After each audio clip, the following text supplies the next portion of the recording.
Hello everyone. सो इस video में हम बात करेंगे आईबीएम की L1 और L2 सपोर्ट रोल की जॉब के लिए। L1 और L2 जिसके लिए करंटली अभी आईबीएम हायरिंग भी कर रही है, उनका रोल्स एंड रिस्पॉन्सिबिलिटी क्या होता है, मतलब अगर आप इस जॉब में सेलेक्ट हो जाते हो तो आपको क्या करना पड़ेगा। ठीक है, तो सबसे पहले मैं आपको दो चीज़ें क्लियर करना चाहूँगा।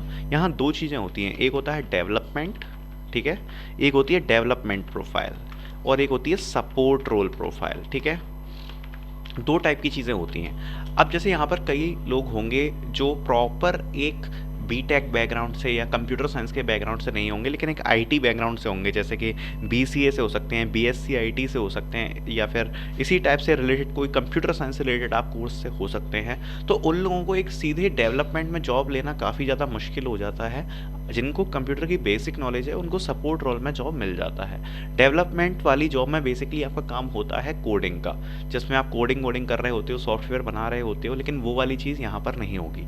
आईबीएम का L1 और L2 वाली जॉब है सपोर्ट रोल की। मतलब आप एक जो प्रोजेक्ट को चलाने के लिए एक जो पूरा सपोर्ट चाहिए, एक सिस्टम सेटअप चाहिए, वो आप कर रहे होगे।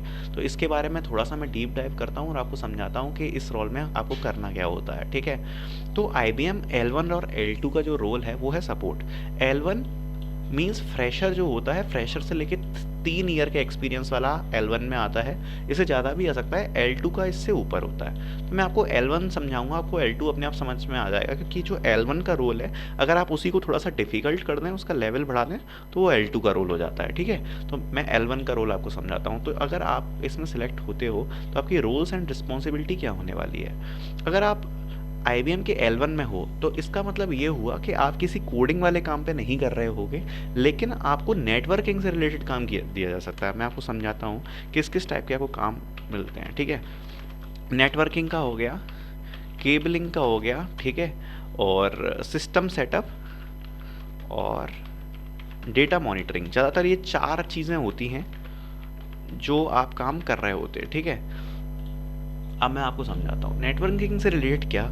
नेटवर्किंग में आपके आ जाते हैं राउटर्स वगैरह, लैन, इनके सेटअप से रिलेटेड आपको कुछ काम दिया जा सकता है। मतलब आप नेटवर्किंग के पे काम कर रहे हो, अगर किसी का कोई नेटवर्क इशू आ गया या अपने प्रोजेक्ट को लेके कुछ आपको नेटवर्क सेट करवाना है या केबलिंग का काम है, आपको कनेक्शन करना है, तो इस टाइप का आपको काम इन दोनों रोल्स में दिया जा सकता है।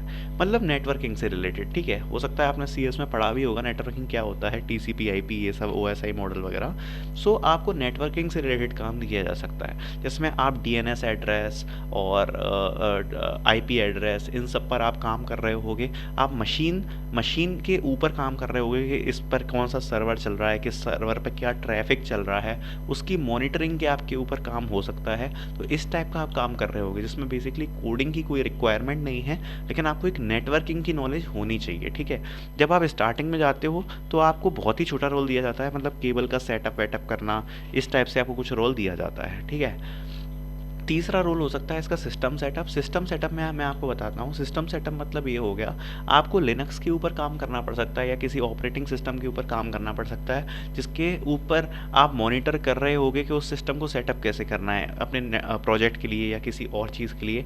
पूरे सिस्टम में कोई सॉफ्टवेयर डालना हो गया, या फिर जैसे लिनक्स को एक्टिवेट करना हो गया और उस पर सर्वर मैनेज करना हो गया। तो ये सारी चीज़ें सिस्टम सेटअप में आती हैं। सिस्टम सेटअप मतलब अपने पीसी को ऐसा चलाना कि आपके प्रोजेक्ट के लिए वो सारी नेसेसरी काम कर पाए। और ज़्यादातर इस रोल में क्या होता है, आपको काफ़ी सारे इश्यूज आते हैं, वो आपको टैकल करने को बोल दिए जा सकते हैं कि हमारे सीवी में यहाँ पर एक्सेस एरर आ रहा है, यहाँ पर सर्वर ड्रॉप हो रहा है, तो उसमें सर्वर में क्या प्रॉब्लम आ रही है। तो इस टाइप के प्रॉब्लम आपको सिस्टम सेटअप में देखने को मिल जाते हैं, जो कि L1 लोग को संभालने की रिस्पॉन्सिबिलिटी होती है। यह आता है डेटा मॉनिटरिंग, जो आपने एक लास्ट रिक्वायरमेंट पढ़ी होगी आईबीएम के अप्लाई एप्लीकेशन में। डेटा मॉनिटरिंग में क्या होता है कि आपको डेटाबेस दिया जा सकता है, एसक्यूएल का, मोंगोडीबी का, एसक्यूएल, नो एसक्यूएल, कोई भी दिया जा सकता है आपको डेटा। तो आपको उसमें डेटा का एक्सेस दिया जाएगा, आपको डेटा को मॉनिटर करना होगा। अब ये मेरे को एक्सप्लेन करने की ज़रूरत नहीं है, डेटा मॉनिटरिंग क्या होती है कि आपका ट्रैफिक कहाँ आ रहा है, कैसे जा रहा है, ठीक है, पूरा डेटा पर ध्यान देना, ये सारा रूल्स एंड रिस्पॉन्सिबिलिटी होता है L1 सपोर्ट का। अगर इसका मैं थोड़ा सा लेवल बढ़ाऊँ तो वो आ जाता है L2, जहाँ पर आप पे रिस्पॉन्सिबिलिटीज़ बढ़ाई जा सकती हैं, चाहे वो डेटा ट्रैकिंग की बात हो, सिस्टम सेटअप की बात हो, या फिर नेटवर्किंग की बात हो। लेकिन इस रोल पे ज़्यादातर देखो तो आपको नेटवर्किंग पे ही ज़्यादा ध्यान दिया जाता है। आप मतलब राउटर्स, लैन, वाईफाई इन चीज़ों पे ज़्यादा काम कर रहे होगे, आप आईपी एड्रेस पे ज़्यादा काम कर रहे होगे, आप और अपने डीएनएस पे ज़्यादा काम कर रहे होगे, तो आपको इस टाइप के रोल्स ज़रूर इसमें L2 में देखने को मिल जाएंगे। तो ये कुछ चीज़ें हैं जो मैं आपको इस वीडियो में बताना चाहता था, क्योंकि मैं क्लियर करना चाहता हूँ कि एक सपोर्ट रोल है। अगर आपको ये चीज़ें नहीं पता तो आप मतलब अपने हिसाब से फील्ड को चुनो कि आपको क्या करना चाहिए, क्योंकि कई लोग फिर इसमें चले जाते हैं, उन्हें समझ में नहीं आता कि ऐसा हो गया। Just I want to give the clarity, इसमें आपको क्या क्या रिस्पॉन्सिबिलिटीज़ दी जा सकती हैं। So this is all about this video, और इसके रिक्रूटमेंट प्रोसेस की वीडियो आने वाली है, तो वो भी आप चैनल पे देख सकते हो। Thank you.